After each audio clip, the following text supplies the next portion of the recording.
Welcome to How We Grow, an essential playbook to grow and scale your vacation rental business with advice and insights from the best in the biz, with your host, Lynell Gordon.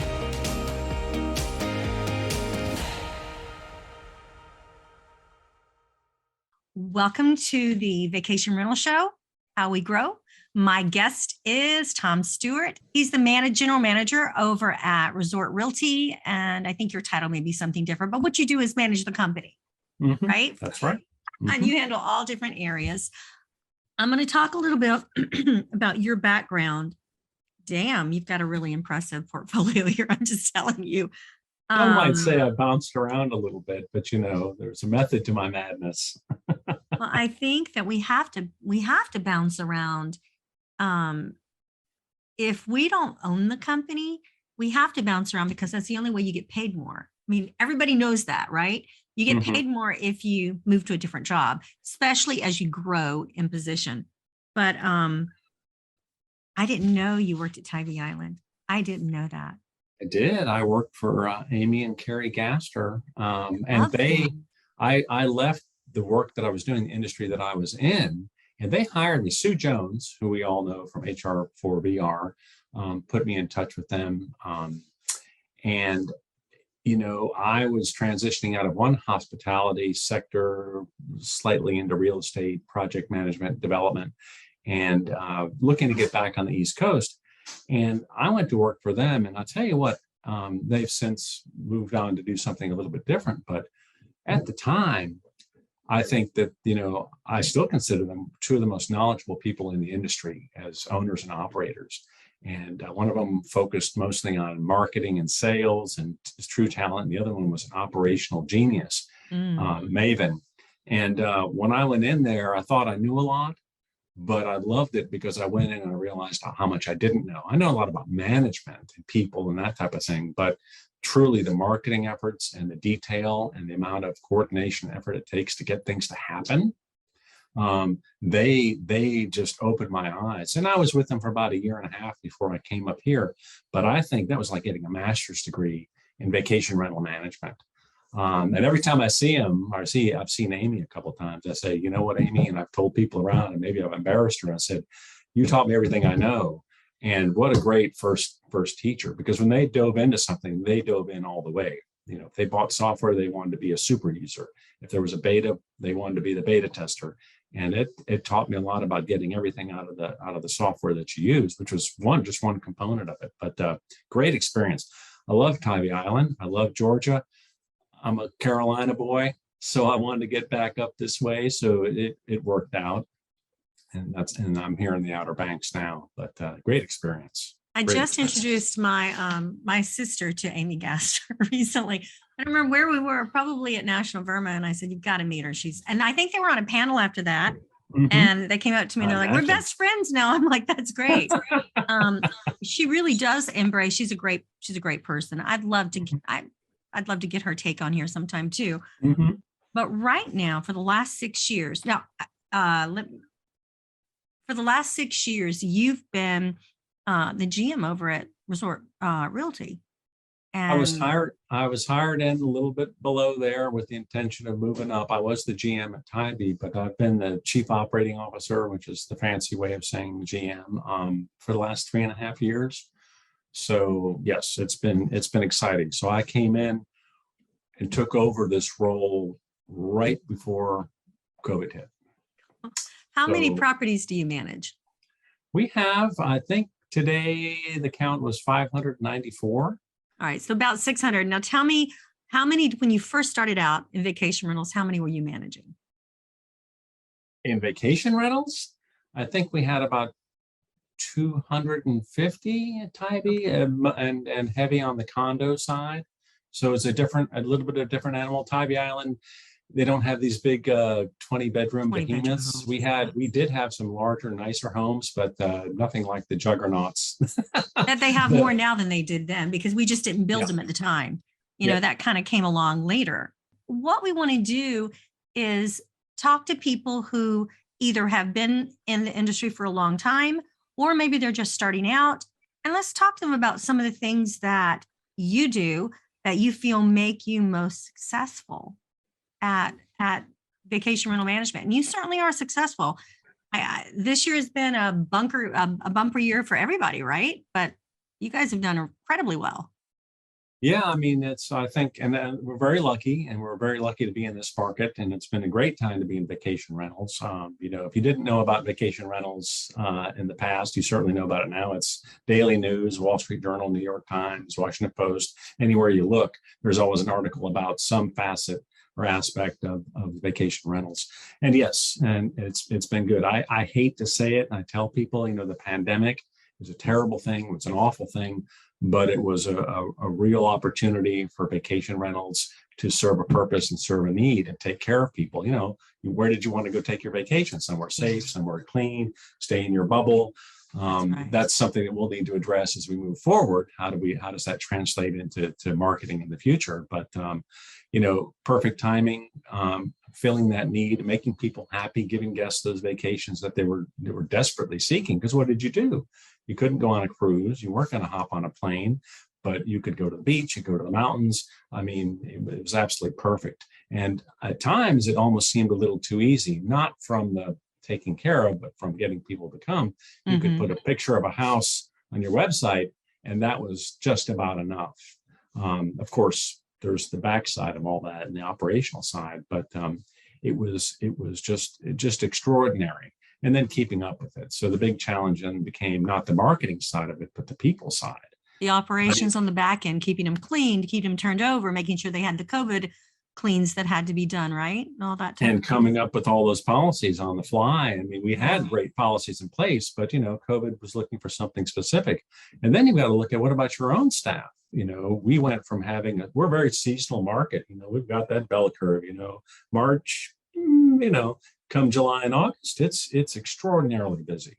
And the whole beach is busy. All of my competitors, whom I dearly love, are all out there and they're busy too. And that's fantastic for the Outer Banks. But our staff had never experienced that. We were sort of like work, perform, and then plan. And the planning stage got compressed tremendously. We just were busy, and the shoulder seasons became the peak seasons. Very stressful for a lot of our team. And how did you handle, let me ask you this, because of the fact that I know that happened, and I just want to let everybody out there know that you are in a remote area. You're actually on an island. And so in order to have people to help with operations, they either have to live there or they live off the island locally. So how did you guys get the amount of people you needed during that time of year? Because normally they just, in the summer, everybody descends en masse, into that area to help take care of things. What did you guys do? Well, it was particularly difficult, I'll just mention, because with the real estate market booming, a lot of the long-term housing in the Outer Banks went into vacation rentals, which was good for vacation rentals, but was bad for employees being local. A lot of our employees do commute an hour and a half from, and if you pull out a map, Elizabeth City, Camden, Columbia, these are places that are well inland. And there are easier places for them to get to work. They could move north into Southern Virginia, and the commute's about the same, and they don't have to fight the tourist traffic and all that. But I think because of the nature of what we do, and because we're more of still a weekly market, we can still draw a lot of folks who may work during the week and then want to earn extra income on the weekends. So that still, I think, works to our benefit. We're seeing more, short stays and that type of thing, but we really do count on that workforce coming down en masse on the weekend. It's just a matter of really making sure we're competitive in pay, making sure we communicate clearly, that we use the tools that we have to communicate and do it well, try and solve as many problems ahead of time, and just use those tools again. Look at your bookings, look at the properties, look at the work order history, look at all those things, send people in, make sure that things are taken care of. I'm a big fan of the idea, and we've heard this before at conferences, is, cleaners should clean, maintenance people should do maintenance. And if they can focus on the cleaning aspect, that helps them. They walk away less stressed because they're not worried about other things. So that's just one little thing of getting people to come in. You have to be competitive. And I'll give one example, is you really have to know who are your constituents as far as employees are. Where do they live? I mean, we used to throw our Christmas party for the team close to the beach. 90% of our housekeeping team and inspectors live in Elizabeth City. That's an hour and 20 minutes away. So where did we hold our Christmas party? In Elizabeth City. Elizabeth City. And they could attend. They didn't have to drive an hour and a half, and it was fantastic. But it's just stop and listen and look and go, I know we're busy now. When we have time, let's really think about these things and say, hey, we appreciate the fact that you drive all this way, so we're going to come to you. Is that original or intuitive? I don't know, but you know what? It was great to go out there and see all those folks, and they only had to drive 5 minutes to get home. Yeah, no kidding. After our get together. So a little stuff like that, the cookouts, the picnics, the personal touch. I mean, we run the risk with all the data that we have of becoming so homogenous, and we try and parse things down. Everything's got to be the same, and we look at numbers all day. But at the end of the day, each property is unique, and each person we're working with is unique. I wish we had time to talk to all of them individually. We don't. So we communicate with them with the tools that we have. But, you do have to show appreciation, and it does have to be at a personal level. It just can't be at picnics. You're like, oh, everybody does picnics. Everybody doesn't, Tom. So tell me, how do you do picnics as well as Christmas parties, and you do things to make them feel like they're a part of you, even though they're part-time or they. Well, on a regular basis, we do cookouts at our operations center, which is on the mainland. So most of our folks do travel back and forth from there, and they can stop in and get it. Sometimes it's simple, a hot dog and a Coke. Just say, you've worked hard all day, come in here, take a breather before you have to get back on the road and commute back home. Convenient. You're tired. That's nice. I'm going to have to, that's a great suggestion. Yeah. We did, looking at the different holidays, we always do something for July 4th, but, we have a new national holiday called Juneteenth, and we had a Juneteenth celebration, and I think it was well received. And it, it's just part of that process, and one of those holidays we recognize, and everybody enjoyed it. And it was another excuse to have a picnic too, we always enjoy that.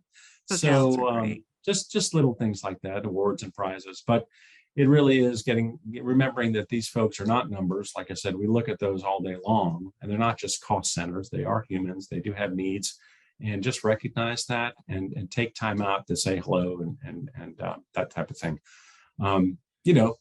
And that's hard to do, as I said, with 200 seasonal employees coming in each week. That's a lot of folks. That's a lot of folks. So tell me about, I want to get to the story because I'm just waiting. Tell me your favorite owner or guest story. You get to choose which one first. Well, I'll talk owner first. Owner one's more businessy. We deal with our owners, and it's the old 80-20 rule, and where do you focus your attention? But Tell me the 80-20 rule with your owners. Hang on before we go anywhere. I forget the name of the person who coined the term, but you spend 80% of your time on 20% of your issues. Well, sure. And you're equating that to owners. 80% of your time. Well, it's 20% of owners that are difficult. Well, when I had young children, I probably spent 80% of my time dealing with their issues. Sure. Feeding and caring of young people. But so it's nice when good things happen, and in any scenario, whether it's guests or owners, or vendors or anybody else. But we had an owner who had a great piece of oceanfront property just a couple miles down the road from our office. Beautiful, beautiful spot, dune, gorgeous beach. But he had a home that sometimes after the Great Recession, it never recovered, and they never really invested in it. And they kind of got behind the curve on it, and it wasn't booking well. Sad furniture. And the owner had been down here for many, many years. He's from out of state. And he got a little, I'm not going to say not depressed, dejected, and kind of sour about the whole experience. Even though the home booked, nobody really left the home going, that was a great experience, because it was just an older home. The beach was great, but the home was not. And so he was on the verge of giving up. So, we're numbers people. We're hospitality people, but we're numbers people. So we said, sir, I'm not going to use his name, Mr. S. Before you just give up and abandon ship, let's take a look at the numbers. Let's look at what other homes are doing. Let's use the tools like LSI tools and RevMax and Streamline. Let's look at all these things and pull them together and go, what would your home be worth? What would it do if you did some work to it? Or what if you did something completely different and took it down and built a new one? Let's look at the numbers. Let the numbers speak for themselves. So we did that. And he was grossing Mr. S was grossing 60 grand on an oceanfront, which is pitiful. It's so Absolutely. sad. It is sad. And we said, How about many if we could- bedrooms? It was a 4-bedroom at the time. Poor It's little still thing. for this market, pitiful. No pool, no amenities. Oh. Just let it kind of go. We said, what if you did this? And the number was 5 times that At a in the pool, first year. at a hot tub. Yep, at a pool, at a hot tub, go vertical, put in more bedrooms, all en suite bedrooms, with our own shower and bath, put in a game room, put in a theater room. If you're going to go whole hog. And he did. And the first year, and this was last year, he beat that mark. So we're going from 60 to 300K a year, but it's an expensive proposition. But the thing was, we could show them by taking the numbers that we have. We're collecting all this data daily. I know. Daily. So much data nowadays. And we go, look, we can't tell you what to do, but here's something that might help you decide. And he did that. He got so excited about it. He said, well, I've got this other place that's been, trailing in bookings. I'm going to renovate it. So I'm not tearing that one down. I can't do 2 at once, but I can renovate this one. And he has, and the bookings have gone up. And we tell that story to our owners and we go, we're not telling you to tear down your home, build a palace. No. We're saying, if you do these things, you will see results. So that's why we do those annual inspections and give them a comprehensive 10-page report that says, here's your home. We're being honest. Take a look at this. Oh. And here are our suggestions. It's a lot of work. But at the end of the day, they get an honest assessment and then they get the information they need so that they can make decisions. This guy's doing great. He's so happy. He'll probably want to build another house. We hope he does. That's great. But it was a real eye opener, and it worked out for everybody. Mm-hmm. And the guests are happier. They're like, we used to stay there, but that's not the same place. No. We're like, no. No. Guess what, though? I have some good news for you. We've just created an owner section in Insights for you, for everyone. And it automatically does some of those things without you having to pull it out and push and pull. Hopefully it'll make it a lot easier. We're just doing a big launch in the next couple of weeks on that. So hopefully instead of you having to run a manual and say, okay, I need this, it automatically creates it for you and says, here's your report. So hopefully that'll work for you. Yep. And I love it when you can help an owner. Oh, absolutely. It's a good feeling. You change their life as well as, you help, but it really changes going from 60 to 300, even if they put $250,000 in there. Think about it. They get their money back within 2 years. Yeah, and they're going to do just fine. So 1 down, 593 to go. I love it. So tell me your secrets for owner acquisition, Tom. Well, it's been tough the last couple of years because the real estate market has gone so bananas. And we go back to the pandemic thing, and where have the homes gone? They've gone into private ownership. People have said, oh, I need my haven, my Shangri-La. I'm going to get a house at the beach. And then they get here and they go, well, I'm going to keep it for personal use. I don't want other people in it. It was that whole mindset. And then the business side clicks in and goes, wait a second, insurance is not inexpensive, flood insurance and upkeep, and that ocean breeze doesn't, your air conditioning units won't last. The story. It's let's look at alternatives. But in the interim, so many homes did come out of rental programs over the last couple of years, and homes went into private use. We saw it every week. Now we're beginning to see some folks say, well, I only use it for 6 weeks a year. It doesn't make sense. Let's see what options there are out there. Either way, the market got compressed as far as availability of new owners. And there's only so much real estate. There's only so much land, a lot of tear downs. So it's the same inventory kind of being turned over and over. The biggest thing we did, and I read Mr. Bentori, Mr. Fautz's book, 0 to 500. And he made a very interesting point. He had a lot of technical stuff and a lot of things that they do at their company. I think is fantastic. But one thing is go back to the numbers and say, well, how much does it cost you to acquire a home? Gosh, that sounds like a lot cheaper than buying a company. If you look at the per contract prices out there, we're not interested in doing that for a lot of different reasons. I mean, it's a difficult proposition. It's great if it works, but 3 years later, how many of those owners are still with you? There's all kinds of questions you have to ask. Right. So we have a development business development person. I think it's key if you really, really want to grow. When you're small, it's okay if the owner or the GM or the COO or whomever is highly, highly involved in that, or maybe actually making those calls and handling that paperwork. But when you're trying to get, 20, 30, 40, 50, 100, 150 homes and grow at a real clip, you've got to have someone dedicated to that. So we had one person and an assistant. In this market, I looked at that. I looked at if you amortize the costs over 3 to 5 years, and you go, what does it really cost me to get a new home? I would say right now, if you're not acquiring another company, which not our business plan right now, if you have 0 business development people, find one.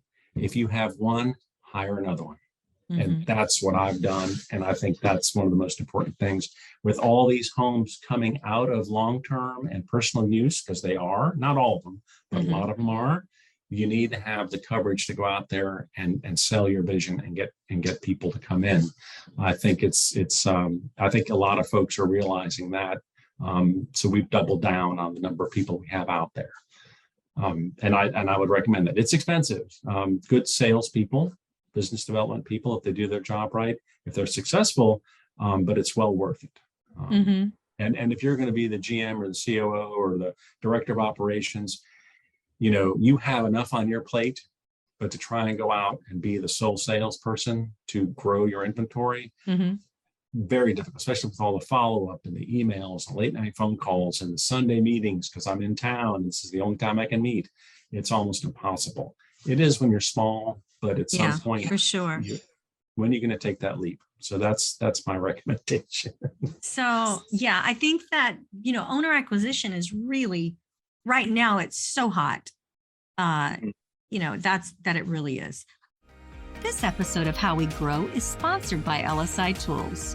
With 22 customized tools designed for vacation property managers, LSI Tools is here to supplement your vacation rental software.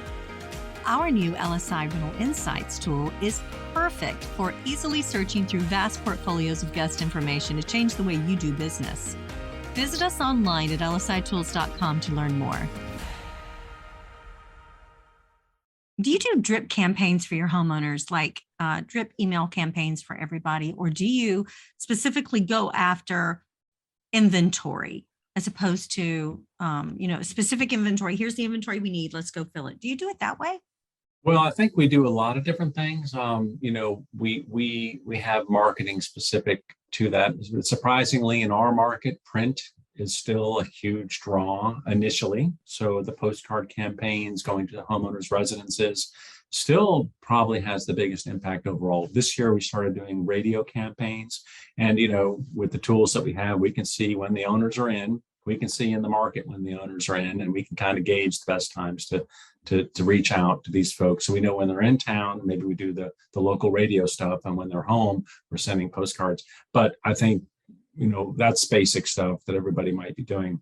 But the follow-up is critical. I will say this, we're not as automated as I'd like us to be. You never are. Are we? Are we ever as automated as we'd like to be? No. We have, we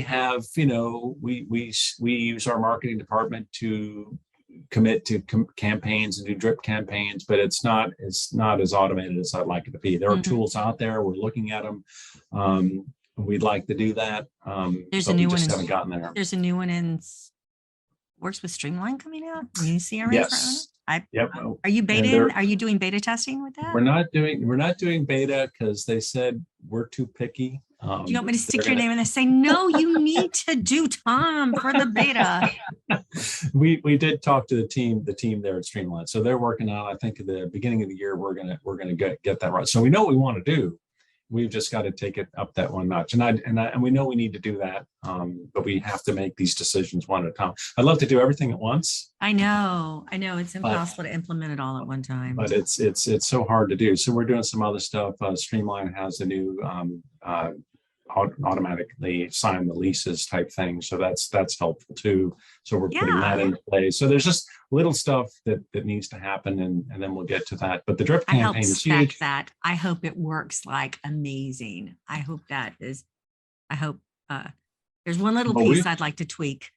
for the Yeah. Outer Banks and for North Carolina. But other than that, I'm very Oh, pleased with well, that. the Outer Banks, North Carolina are kind of special in that regard. We are, yeah, We have there our we own, are. we have our own little quirks. So We I know do. we frustrated many a PMS company over the years. Like going, you do what? And I say, yeah, well, just a little different. The granddaddy of the vacation rental markets. There you Um, go. So but we're tell me your evolving. favorite. Tell me your favorite guest story. I mean, not yeah, guest. We're on guest. Yes, Let's talk that'll about work. guests.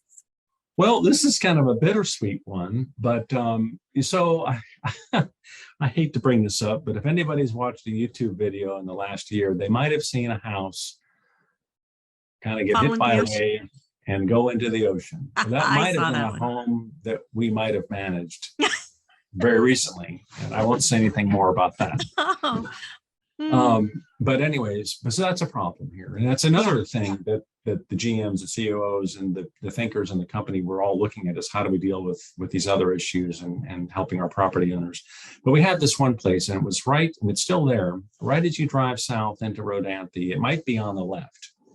Yesterday it was, but I was going to say today it when I might got be under the ocean on the right in Rodanthe. when I got here in 2017 and I drove down to our office in that market, I was like, oh, look at that neat house. Wow, it's really out there on the beach.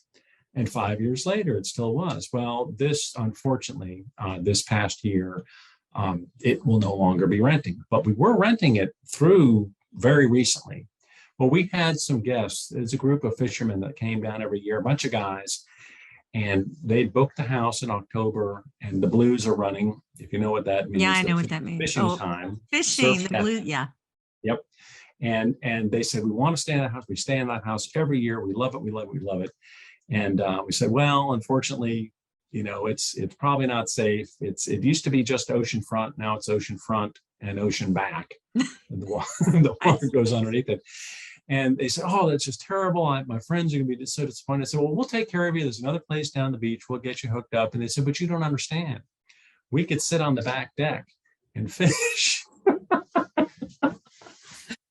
And In this the is the ocean, they sat on the back deck and they fished in the ocean. in the ocean. They And we're could not surf. talking about like on the sound side or anything like that. We're talking No. about water, ocean. The waves are breaking on the piers below, so you could surf cast from your deck, and that's what they love that. So I guess we they said, did. and we said, well, I wouldn't you can sleep still well. fish, but you can't just walk 8 feet to your refrigerator and grab another beverage. You're going to have to bring a cooler with you. But Oh my gosh, that's hilarious. we made them happy, but they were bummed. It was a sweet story. We didn't realize that. I didn't realize that. Oh, that's what they're doing. But it was a great through house. there one day. I came through Adanthe one day, and there was a house on the right that I just loved. It was right there before the there's a nature preserve, and it was right there before the nature preserve. Well, right after the nature preserve, and it followed it around. I thought this is the coolest house ever. And so we did at LSI, we did like a team meeting where we invited clients to come in, and we did it at that house. I thought it was the coolest house.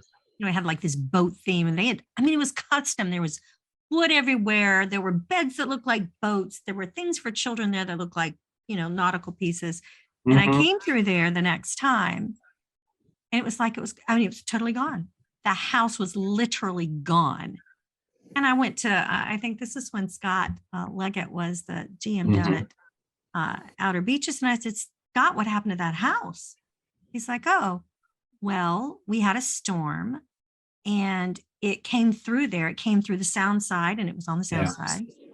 And it got up so high that it caused electrical fires, and it burned, and the family there had to swim out. The Outer Banks, only in the Outer Banks. I'm just saying, I come through and then the house isn't there, and it's because people had to swim to safety. So you guys have some really extreme storms and extreme weather, and those stories I forgot about that. Whenever I interview anybody from your area anymore, I'm going to have to say, tell me your hurricane stories. I don't know. People might not want to hear that, actually. Well, but but you've got to think about it. I mean, it's what we deal with. I mean, look at our friends in Florida. I mean, in Oh, November, Nicole popped through there, and some terrible things happened, and Ian and not to the end. I mean, it's just part of the business. I mean, our friends out west dealing with dry weather and forest fires. I mean, it's and everybody who goes to these places, they want to get away and have their own little, be far away from the madding crowd, and the Outer Banks is definitely that. But it is wild. We are people don't realize how far out into the Atlantic we really are. I mean, we poke out here and we get it, and we just had a nor'easter basically. We have 35, 40 mile an hour winds coming from the northeast, blowing in water, blowing in constant wind stuff going on. So we deal with that quite often. And that's not that far from hurricane level. I mean, no, it's not. And Scott, my friend Scott, he lives in Rodanthe. And I'm like, Scott, you can live anywhere in the world. You chose Rodanthe. And he had a 4-wheel drive pickup truck, if I recall correctly, because that's what you needed on occasion. Yeah. And he gets flooded. I mean, all the time. It's just the way they live there. If you live there, it takes a very special type of person to live in the remote areas like you do on vacation rentals to be able to manage those. Yep. When we're remote and you just got to multiply that by 10 when you get down to Hatteras and that area. Island. And it makes it, but that's the thing, it makes it that much more beautiful and exciting and adventurous. But for operators like us, it makes it a lot more challenging. The elements, staffing, at all levels, not just housekeeping and inspector level or maintenance technicians, but management and other professionals too across the board. So, I mean, it really does come back to taking care of your staff, taking care of your people, and showing appreciation and taking roadblocks out of the way, obstacles, and that's why I spend a lot of time looking at software and running reports and making sure things are where they need to be, so we can look forward as much as possible and figure out, what needs to be done versus, being surprised. Nobody should be surprised on the day of, but it does happen. But, that's part of it. We're already stressed out enough. We can breathe No just kidding. a little bit. Yeah. So if you were to pull out a magic hat and wave a magic wand and poof, software or technology could come out and what would that technology do for you? What are we missing in this industry that we don't have? Wow, that's tough because we've seen so much innovation in the last several years. I mean, there's so many great products out there, and we're streamlined customers, and we've been very pleased with that. We've been LSI customers for a long time.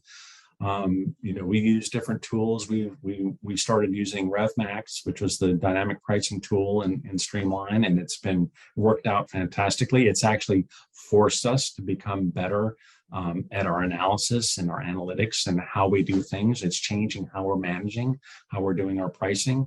It's interesting, isn't it? It really does. That particular product,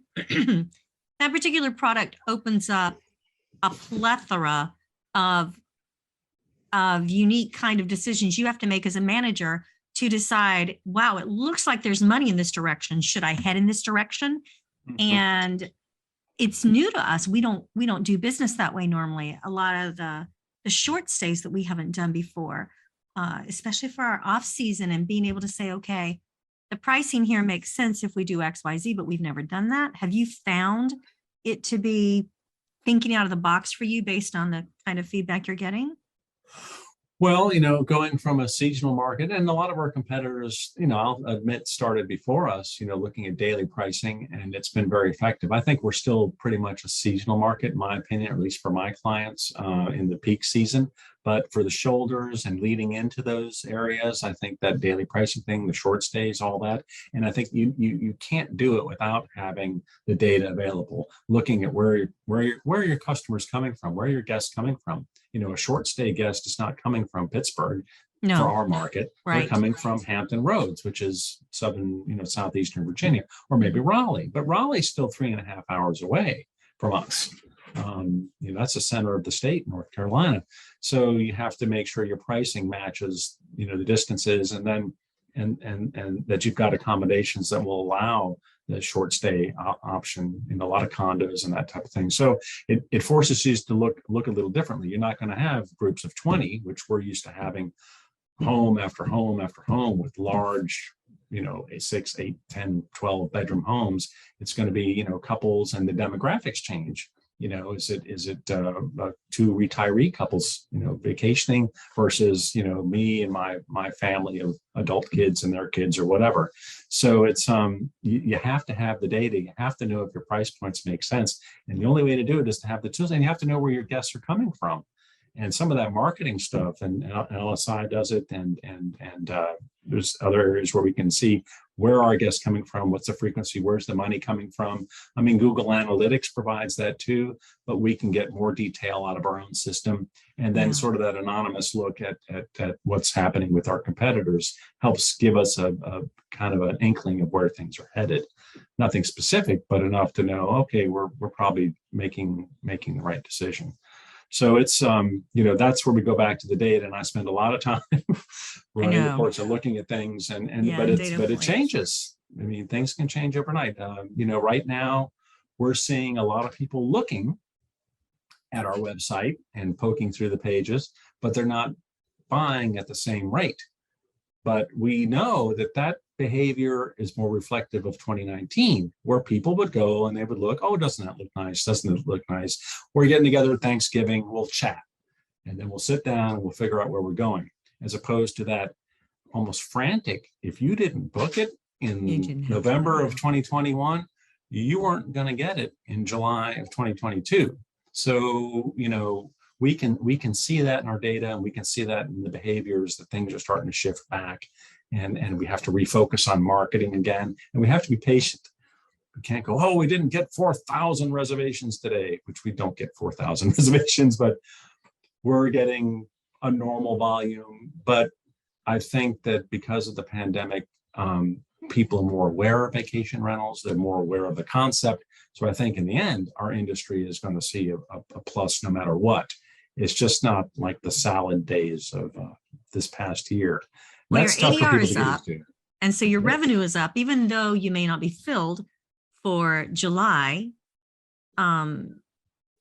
We hope that we'll be able to pace the same as we did last year and keep that ADR. Our ADR is up, our RevPAR is up, our bookings are higher than they were in 2019. I'm going back 4 years and looking at that data. 2020 was so skewed because this market was shut down for 3 months. Yeah, they closed the bridges, and it was almost, some people would say martial law. It's kind of nice, but not in a very comforting way. I'm sure Hawaii agrees with you. It was a difficult time. We didn't know where we were headed, but it's obviously worked out. But the data that's good for 2020, though, Tom, excellent data in 2020, because what we found from the people that came, we found in harvesting that data, people came that could turn on a fly and they just turned around and they just went when they could. So we have a lot of people that are last minute bookers that we now have data for when they go, oh, at the last minute, you can actually come, and it's a great way to harvest that data and find people for our shoulder off-season weeks. Yeah, and maybe sometimes I look at 2019 to go remind myself this is sort of what normal looks like, and then I just go back. Okay, let's focus on 2023. That doesn't matter anymore. But people are creature habits, and things will kind of flow back to sort of an equilibrium. But like I said. I think so. I was reading this morning or yesterday. I think Time Magazine did an article about Airbnb owners not seeing the same rental volume, but Airbnb is making more money than ever. So people are booking more, but they're not specific homes aren't booking out. I look at the cruise industry. A lot of pent up demand there. I remember there was a year where the cruise industry almost died in this country, which is sad, which is terrible. But people are going. I use my mom as a reference point. She goes, oh, I get to go on a cruise again. I'm like, okay, well, good for you, Mom. You really should come to the beach, but that's fine. But good for her. those things weren't available, or people were a little afraid, and that's changed. So we have to compete against that. Like I said earlier, it's not just about putting a home out there. There's the whole gamut. Where are they coming from? What can they afford? What other things are there for them to do here? And really playing that up. And I think this is the year where we were getting into that whole experiential vacation thing. Pandemic hit, and for our market, it was enough just to have a safe, clean, beautiful location. Right. People are going to go back and go, well, that's great, but what else is there? And Right. so we're seeing a shift back towards, partnering with your local fun companies in the area, and your restaurants and your outdoor stuff and activities, and play up the fishing and the kayaking and the kiteboarding. And you'll see more of that, I think, come into play. People were doing it, but I think as far as the experiential package, we have to do a better job of promoting that again, working with all of our tourism partners in the area. So there's just so many different areas to look at. And that's why I say, I'm sorry. Are you concerned about the second quarter of 2023 at all? Are you concerned about what's going to happen with, or how are we booked there? I see a lot of free bookings, so I'm not concerned that much, but what do you see? Well, I think right now in our market, we're very competitive. I do see that it has dropped. I think the first 2 quarters, I think from everything I've read and understood, and I'm not an economist. No, me either. But we look at as much data as we possibly can. I think the first half of the year is going to be a little bit softer. I think that though overall, I think that we're going to see some great performance as the year progresses. I think people have become kind of hooked on vacation rentals. They maybe they look at that cruise and go, do I want a little teeny tiny cabin? And I'm not disparaging the cruise industry. No, of course not. No. Yeah. Or do I want my own place where I can stretch out? We know that story. So I think we're going to have a good year. I think it'll start out a little soft, but I think as we get closer to it, those late bookers you talked about, I think so too. We'll be talking to them, and hopefully our ADRs and all that stuff will hold steady. Hold strong. They didn't in the West. They held on our coast. They held in the East Coast. They didn't hold as well on the West coast and some of the other areas. But it really held where we are. So hopefully that'll do that. It will continue to hold. And I think Netflix will drop another season of Outer Banks, and that actually did help this market. Did it really? Oh yeah. Yep. I had somebody tell me about that show, and they're like, it's a teenager show, Lynell, but you should watch it because it's interesting. I don't watch. Sitting down is a hard thing for me. If I'm going to sit down, I need to be doing something important. It was enough for us just to have the title Outer Banks show up on everybody's Netflix account. And that's it did. Great. Interesting thing is it drove traffic to all the websites that had Outer Banks affiliated in their SEO. The problem was that when people got to the website or went to the results pages, they weren't clicking on the vacation rental. They were trying to find the show. Sure. So we had to do something and carve out Outer Banks Netflix from our SEO so it didn't, give us bad data. Oh gosh, I didn't think about that. I guess you did. Yep. Wow. That was interesting. But like I said, we're very fortunate in this market. We've got a lot of good things going for us. I will say one thing. So going back in time a little bit, you asked for another tip. And I've said this, I've been talking to my team about this for a year, is, our reservations team for a couple of years hasn't had to use all those professional skills as much. The ability to close. Yeah, because people were just coming and begging for a place at that point. What's the old joke? You want fries with that. And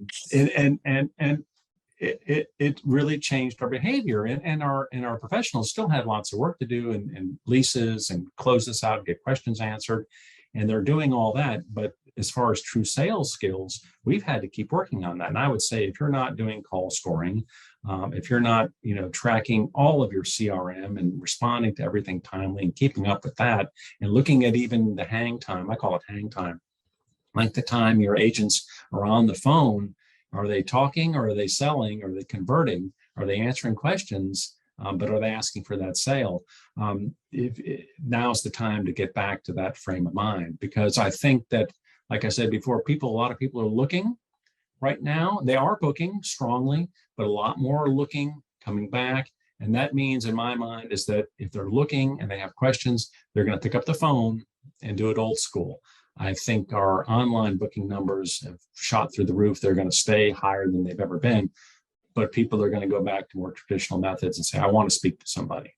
I've got questions. And I want to know more than what you've got on your website, even though it's a phenomenal website. That's going to happen. I heard something this past week that I was just like, I haven't thought about this in years. I was doing a class. I was teaching a little bit about analytics, and I had someone with me that came from Vacasa, honestly. But they were saying no, they came from booking.com. And this person was saying, well, make sure that you have your pictures on the website ordered properly.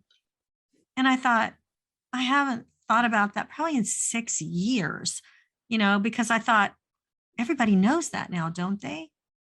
But you were talking about getting back to basics. I guess when you start out, you really don't know those things. And there should be like this basics class that says, okay, you have to order your pictures this way because you only have now. At the time you had 3 seconds. You probably don't even have 3 seconds now to make sure that first picture gives you a picture of the houses. I mean, even though, and the types of things that she was talking about, the stats and things that I thought, well, everybody looks at that every day, but they don't anymore. I mean, they don't know.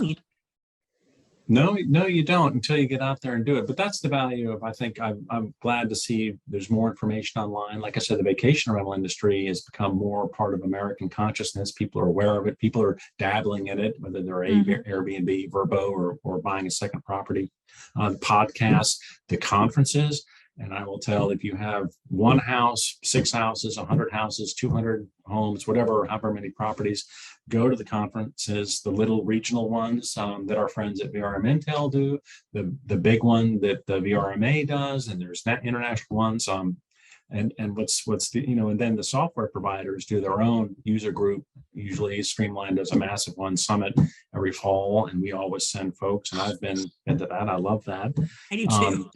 But go to those things, not just to learn about the software, but to network and to ask those questions and get them answered and find out the tips and tricks.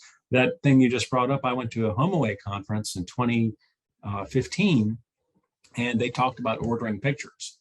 And so I thought after 2015, everybody already knew that, but you're saying that's still new knowledge. I thought they knew that too, but they don't. People don't. I mean, and how would they know that? Unless they come to the conferences, how would they know that? Expensive. Yeah, there should be a book 101, vacation rentals 101. Here are the things you have to think about before you think about anything else.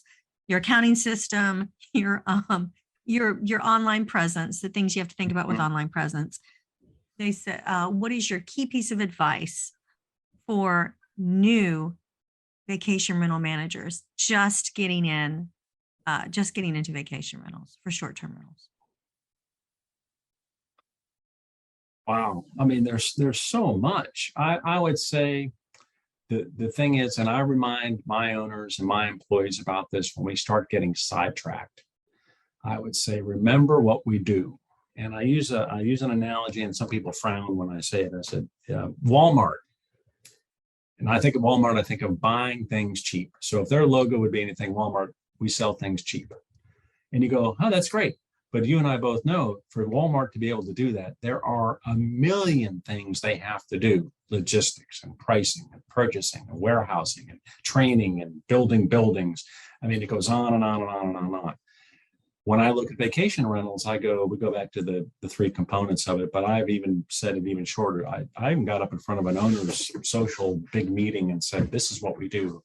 Let there be no mistake. We do 3 things about your property. We book it, we fix it, we clean it. I said, that's it, really, in a nutshell. Now, each one of those things has 10,000 components to it. But if we forget that those are the three things we need to do. And then you got to figure out how best to do that. How best do we book it? Well, you're looking at your data, you're looking at your pricing, you're looking at your website, you're looking at your marketing. How do you fix it? You're looking at your maintenance, you're looking at which tools you're using, what type of software, how you're keeping up with it, the reporting, the accounting. You're looking at cleaning, you're looking at, pandemic standards and cleaning supplies and personnel and training and follow-up and inspections. But when you get too far in the weeds, as we used to say in the restaurant business, and you're trying to find your way out, it does help to remember, like, what am I really trying to accomplish? I'm trying to book this home, I'm trying to maintain this home, fix it, and I'm trying to clean this home, keep that property in shape so the guests will be happy when they arrive.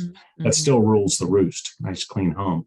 So, when it gets too confusing and everybody's trying to sell you something about this is going to change your world, you got to ask yourself, am I doing these three things? Because if I am not, offering boogie boards to my guest is not the answer if I'm not accomplishing these first three things. So, although I would recommend offering some sort of vacation gear to your guests, but that's especially if you make a little profit off of it. Doesn't hurt. No. Well, I am really grateful for you taking the time to talk with me and to share your knowledge. And I hope that we can come back and have a chat next year and see how things went this year. Well, I would love to. It's going to be an exciting year. Thank you so much, Lynell. This has been terrific. I hope I see you soon. Thanks Excellent. A lot, Tom. Thanks again. All right. Take care. This episode of How We Grow is brought to you by LSI Tools. To find out more about how LSI Tools can help to grow your vacation rental business, visit lsitools.com. Make sure to watch for How We Grow in Apple Podcasts, Spotify, and Google Podcasts, or anywhere else podcasts are found, and hit subscribe so you never miss an episode. On behalf of the team here at Inhabit, thanks for listening.